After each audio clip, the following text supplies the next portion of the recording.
Assalamualaikum warahmatullahi wabarakatuh. Selamat pagi anak-anak yang soleh dan soleha. Hari ini kita akan belajar pada tema 4 dan subtema 2, pekerjaan di sekitarku, pada muatan pembelajaran bahasa Indonesia. Untuk pembelajaran yang pertama, yaitu ada inti cerita dalam buku sastra. Nah, dalam sebuah cerita, kita dapat mengetahui apa saja tokoh cerita, peristiwa, inti cerita. Nah, berikut adalah penggalan cerita mengenai Pak Kadir. Nah, dari cerita tersebut didapatkan bahwa tokoh yaitu Pak Kadir dan para petani lainnya.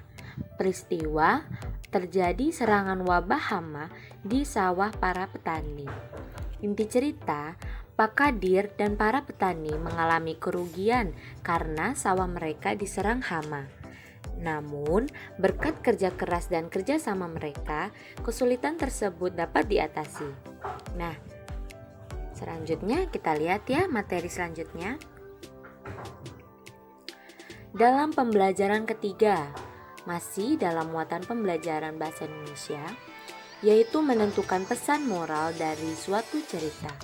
Nah, cara mengetahui pesan moral yang tersirat dalam suatu cerita, yang pertama, kita harus membaca cerita dengan cermat.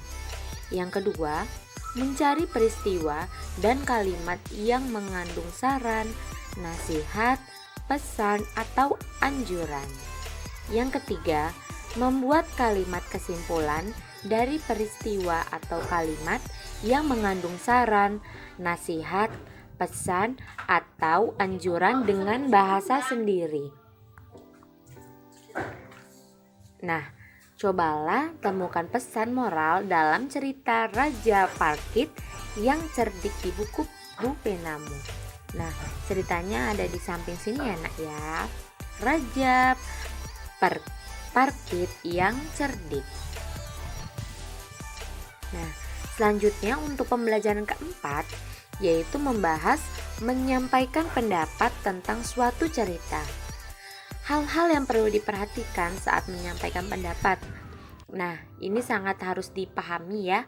Yang pertama, harus memahami tema dalam cerita. Yang kedua, menuliskan pendapat dengan bahasa yang singkat dan jelas. Nah, yang terakhir dalam pembelajaran ke-6 yaitu membahas tentang memberikan pendapat pribadi tentang pesan moral dari suatu cerita. Pesan moral merupakan pelajaran berharga dalam suatu cerita yang dapat kita jadikan pelajaran dalam kehidupan sehari-hari. Nah, inilah pembelajaran yang dapat Ibu sampaikan pada hari ini. Terima kasih.